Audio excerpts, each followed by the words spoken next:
So in an interesting back and forth, Piers Morgan, Duke and Hummus, Duke and Hummus, spoke with Candace Owens, you know, and they talk about criticizing Israel. I know, my goodness gracious, for criticizing Israel.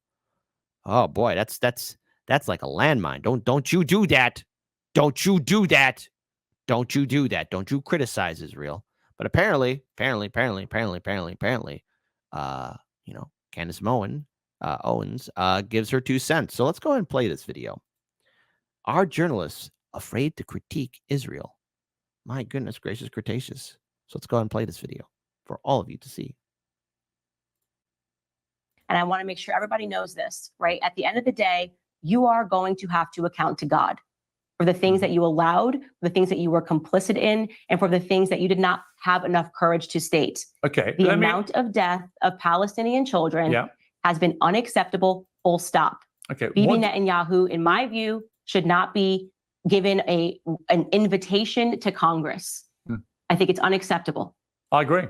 Unacceptable. I don't and think to be clear, for whatever the reason, he shouldn't be leader when it Israel. comes to the topic of Israel, it does seem that journalists are fearful to critique Israel. Well, I'm not. Now, why at all. is that? So, because I would say, Piers, that what? Hold up, Home Slice. Hold on, Home Slice. Okay, because I remember since covering this stuff, giving commentary on my analysis, you've been pretty pro-Israel with your Duke and hummus. I mean, listen, if you don't remember the whole back and forth that you had not once but twice with Bassem Youssef, then come on, Piers, wake up. Like you're not afraid. I mean, and to be clear here, he has. When obviously the death toll got too high, it's like, oh, hey Israel, you kind of going a little bit off on the deep end, aren't you? You too. You seem a little fearful to critique Israel and to want to always seem that you're coming across a little bit understanding of everything they're doing. What is it that makes journalists, corporate journalists, okay, let me respond. Fearful of saying, like, hey, Israel has done a ton of things that have been very wrong? Yes, and I have said they're wrong. I think Netanyahu should go. I think half of that cabinet should go, because some of them have definitely been using genocidal language. I think a lot of what Israel's been doing in the last few weeks is completely unacceptable. But ultimately, I also, from the start of this conflict, believe that Israel not only had a right to defend itself after the terror attack on October the 7th, but a fundamental duty to its people. And here's where I'm just curious. Hey, Piers, you do realize that, again, the New York Times released an article just a few months ago saying, hey, the military, intel service, and politicians were told that there was an attack that's happening, and they sat on their hands and did nothing. Hell, even Charlie Kirk, in the early days in October, where he got jumped by so many people in Israel, saying, where Charlie Kirk said, hey, look, was there a stand down order? Because after all, Gaza, open air prison, huge concrete walls, barbed wire fences, watchtowers, and all that kind of stuff. How do you not see this attack happening? Unless, I don't know, somebody was told don't do anything. But again, anything could have happened, whatever. About your tweeting through this procedure, this whole war, because on October the 7th, you didn't tweet anything. You didn't tweet anything on October the 8th. And October the 9th, you tweeted, so much world peace ever since we got the orange man out of office. So glad the adults are back in charge.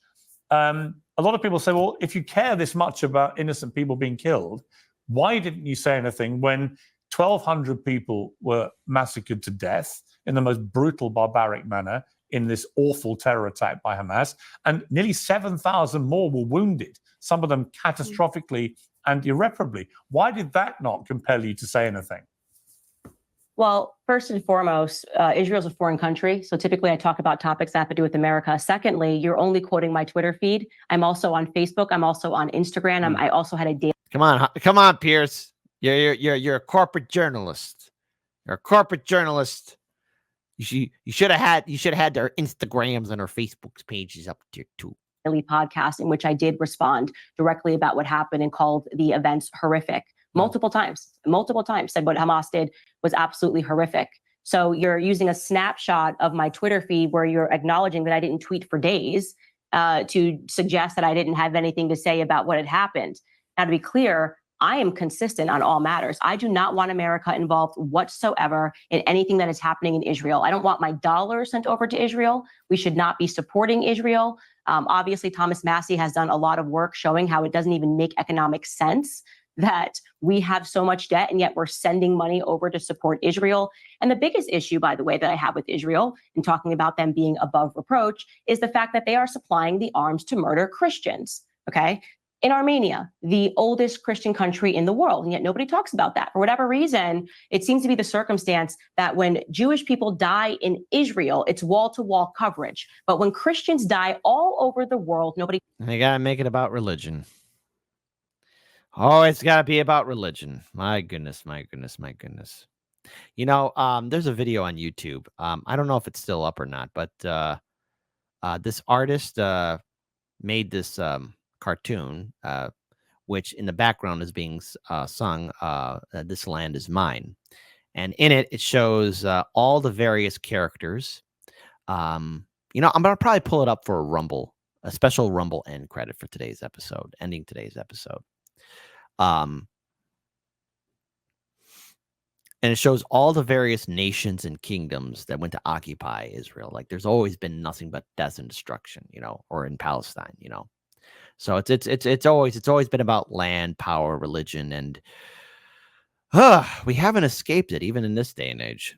Talks about it. Everyone wants to correlate everything to World War II. Everyone wants to talk about Adolf Hitler and rightfully so, he was a horrific person. But nobody wants to talk about Henryk Yagoda, right? Nobody wants to talk about the Bolsheviks. Nobody wants to talk about the Christian Holocaust.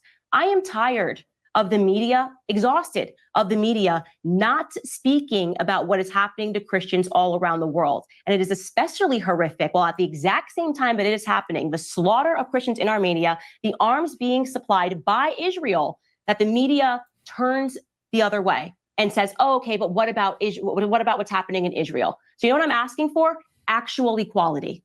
Okay, because it seems like this is like a special category, the special relationship that we have.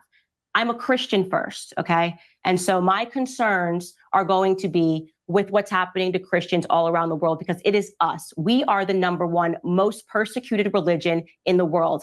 And all Christians watching this need to realize the time is now to start speaking up because we have been silenced about the things that are happening to us for a very long time. And the media is very clearly not our friend. When there is wall-to-wall coverage of Christians being killed, in Armenia, Christians being killed in Nigeria, and the treatment of Christians in America and all across the globe today, then you ask me if I will use my platform and I will use my voice to speak about what's happening in Israel. How about that? Well, you don't have to agree with everything she said, but she did shut up Piers Morgan, okay? So, and yes, there are crimes and destruction happening to a lot of people of different faiths all around the world. And the thing is, let's face it, corporate media, when it comes down to Israel, likes to give its wall-to-wall coverage and constant coverage onto what's happening there. Never forget, as I played earlier on this show, how Donnie Douche is saying we should redefine the term of civilians. But, you know, I'm going to give Candace Owens the win here because she did lay a smackdown to Piers Morgan. Do condemn Hamas. Now, I do want to play another video here. Candace says the media is complicit with dehumanizing Palestinians. She's right. But the media has also been complicit with dehumanizing black people. Well, Candace Owens mentioned that. No, and I'll tell you why when I discuss this tonight. So shout out to Sabby Sabs. Be sure to check out her show later tonight, as you should. So let's play this video here. I never imagined the amount of dead Palestinian children that I would see on my X feed since then. It's horrific. You know, it's heartbreaking to me as a mother. It's horrific to me that the media seems almost complicit in the dehumanization of Palestinians. And I will not be on that side because at the end of the day, the hit pieces, the name calling, the anti-Semitism, the psychopathic language that seems to be coming out of people means nothing. When it comes to the topic of Israel, it does seem that journalists are fearful to critique Israel. Well, I'm now, not why at all. is that? Because I would say, Piers, that you too, you seem a little fearful. Now, of course, we did play this video again, but I wanted to play that earlier part there too, because there's a dehumanization of people, the Palestinian people. Now, I want to stop here. Now, let's take away our final analysis of this. The real perspective. Unfortunately, corporate media succeeded in its job of presenting the world a narrative in which, for the most part, many generations have accepted. And it's been going on like this for decades. And right now, in front of all of us, whether we like it or not, on our social media feeds, we are going to see people getting hurt, men, women, children starving, especially what's happening in Gaza. We cannot deny that there are crimes taking place there, and yet nothing is being done, and the media is afraid. Now, why is the media afraid? The answer is simple, folks. If you've been watching Hard Lens Media for this long, you should know it's called money in politics. And our politicians are owned by the donors, the lobby groups, the big banks, the corporations. Those people, those institutions, those outlets, those entities control both Democrats and Republicans. And this might shock you. This might put you in a panic. But the same people who control our politicians also own and control our media. And AIPAC's part of that too, which is why they're afraid. And why they're afraid? It's because, oh no, if they start being critical, they could lose their job, and then they lose all the benefits, all the perks, the nice glasses of champagnes and mimosas, the good warm cocos, the hot cookies, and all the other wonderful benefits that come along with it too. The money, the fame, doing in-depth, dedicated interviews. Because if you go out of line and you criticize Israel, chopping block for you, and you lose your job at CNN, MSNBC, or anywhere else. Look what happened to Candace Owens. Ben Shapiro, the guy who talks real fast, who says facts don't care about feelings. Well, his feelings got hurt, and, well, I guess he let her go. I guess his feelings overwhelmed his factual brain. Money in politics, money in media. Break away from it and support independent media.